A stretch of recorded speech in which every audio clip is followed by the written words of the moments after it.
Coconut ice cream. किरल नाम के गांव में लक्ष्मण नाम का एक बुजुर्ग नारियल पानी का आइसक्रीम बनाकर लोगों को बेचता था।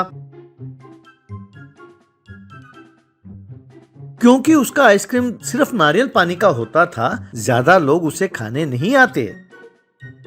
लेकिन हर रोज उसके दुकान पर विक्की नाम का एक गुंडा आता था।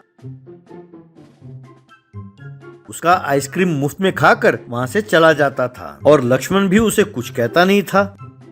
एक दिन विक्की लक्ष्मण की दुकान पर आया। लक्ष्मण विक्की से, देखो बेटा, मैं तुम्हारे माँ बाप को तुम्हारे पैदा होने से पहले से ही जानता हूँ और उनके गुजर जाने पर तुम्हारी देख रेख किसी ने ठीक से नहीं की, इसीलिए तुम ऐसे तैयार हो गए। मैं इसलिए तुम्हें कुछ नहीं कहता था और मुफ्त में आइसक्रीम भी खिलाता था। अब बेटा मेरा भी कोई आगे पीछे है नहीं, अब तुम ये गुंडागर्दी छोड़ो और मेरे दुकान को संभाल लो। तब विक्की, अरे वाह बुढ़ाओ, तुम चिकनी चुपड़ी बातें करके मुझे काम में रखना चाहते हो। अरे तुमने मुझे आइसक्रीम डर के मारे खिलाया है, मुझ पर रहम खाकर नहीं। अब देखते जाओ, धीरे धीरे मैं इस गांव का सबसे बड़ा गुंडा बन जाऊंगा। अब सबकी खबर लूंगा।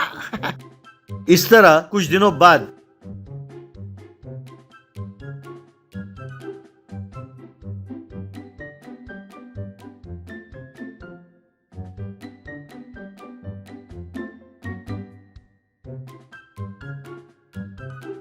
कुछ और लड़कों को जमा करके उसने एक गुंडों का गैंग बनाया और लोगों को डराने लगा। वो लोगों से पैसे वसूल करने लगा। लोग भी डर के मारे उसे पैसे देने लगे। ये सब देखकर लक्ष्मण विक्की से, बेटा विक्की, ये जो तुम कर रहे हो ये ठीक नहीं है। वहाँ ऊपर तुम्हारे माँ बाप भी बहुत दुखी हो रहे होंगे बेटा। तब विक्की, अरे बुढ़ाओ, तुम आइसक्रीम तो ठीक से बना नहीं सकते और चले मुझे उपदेश देने हैं। अब पहले मैं तुम्हें सिखाता हूँ कि आइसक्रीम बनाते कैसे हैं। सीखो, तब तुम बिजी हो जाओगे और मुझे परेशान नहीं करोगे। कहकर उसने लक्ष्मण से एक नारियल का पानी लिया, उसे तोड़ा, उस पानी का आइसक्रीम बनाकर फिर नारियल पानी के अंदर ही रखकर उसे लक्ष्मण को दिया।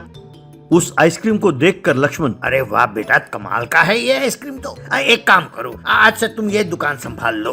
तुमको जो जी में आए वो पैसे मुझे दे दिया करना है। प्लीज ये गुंडागर्दी छोड़ दो बेटा और ये काम संभाल लो। तब विक्की, अरे बुढ़ाओ, एक बार कहने से तुम्हें समझ में नहीं आती बात। अरे जो काम मैं करता हूँ एकदम डंके की चोट पर करता हूँ। तुम क्या समझती हो मैंने तुम्हें आइसक्रीम बनाना क्यों सिखाया? मैंने इसलिए सिखाया ताकि तुमसे मैं पैसे ऐंठूं, समझे? कहकर वहाँ से चला गया। तब से लक्ष्मण विक्की के सिखाए हुए तरीके से आइसक्रीम बनाने लगा और लोगों को बेचने लगा। यूं धीरे धीरे लक्ष्मण की दुकान पर लोग जमा होने लगे। विक्की भी आता था और लक्ष्मण से पैसे लेकर चला जाता था। यूं कुछ दिन बीतने के बाद उस गांव में गब्बर नाम का एक पुलिस अफसर आया। गब्बर आते आते उस गांव के गुंडों को एक एक करके पकड़कर उन्हें खूब मारने लगा। यूं धीरे धीरे गांव में गुंडे कम होने लगे। यूं एक दिन कुछ गुंडों को बद्री पीट रहा था कि तभी विक्की का चेला बद्री ने उसे देखा। वो दौड़ा दौड़ा विक्की के पास गया और उसने विक्की को गब्बर के बारे में बताया। तब विक्की, अरे यार, ऐसे गब्बर रब्बर वगैरह हमारा कुछ नहीं बिगाड़ सकते। अरे आने दो उसे, हम उसको देख लेंगे। अरे ज्यादा से ज्यादा उसे एक कोकोनट आइसक्रीम खिलाएंगे और उसे भेज देंगे यार।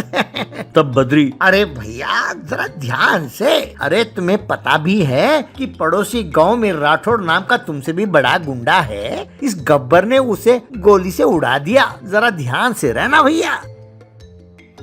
तभी गब्बर अपने जीप में पुलिस कांस्टेबल्स के साथ वहां पहुंचा।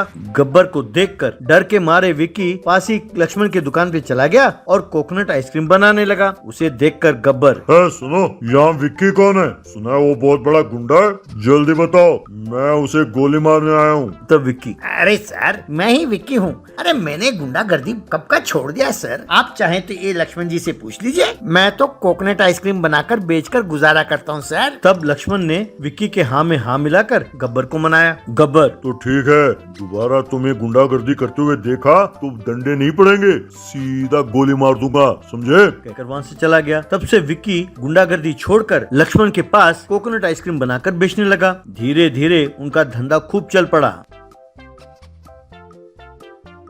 तब लक्ष्मण गब्बर के पास गया और विक्की को सुधारने के लिए धन्यवाद कहा।